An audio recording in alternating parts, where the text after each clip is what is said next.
Ibinahagi ng para-table tennis player na si Ramses Emmanuel Tuala ang mga hamon na kanyang naranasan sa pag-iensayo at pagsalang sa kompetisyon bago mapasakamay ang tagumpay sa nakaraang 13th ASEAN Para Games. May ulat si Bernadette Tinoy.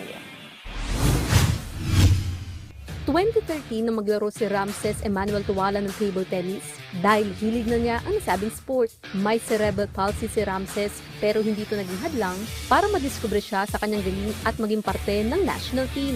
Ito ay kahit ilang taon na siyang natigil sa paglalaro at pagtuunan ng kanyang pag-aaral. Cerebral palsy. Okay. So, half body ko is paralyzed ng mild lang. May ranking kami, that's national PNPG, Philippine National Para Games. Tapos doon, nag-silver ako that time.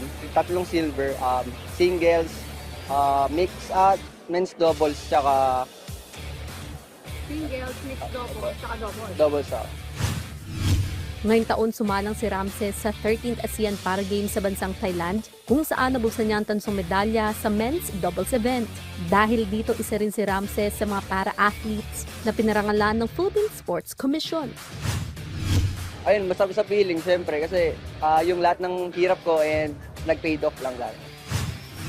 Ibinahagi rin ni Ramses ang hamon na nararanasan niya tuwing nag-iensayo at sumasabak sa mga kompetisyon. Sa footwork, kasi nagbe-base ang table tennis talaga. So, medyo hirap lang ako gumalaw. At the same time, yung mga ikot at movement ang bibilis eh. Practice, drills, and at the same time, mindset talaga. Patuloy na magsusumikap si Ramses para maabot ang kanyang pangarap na maging Paralympian balang araw. Bernadette Tinoy para sa Atletang Pilipino para sa Bagong Pilipinas.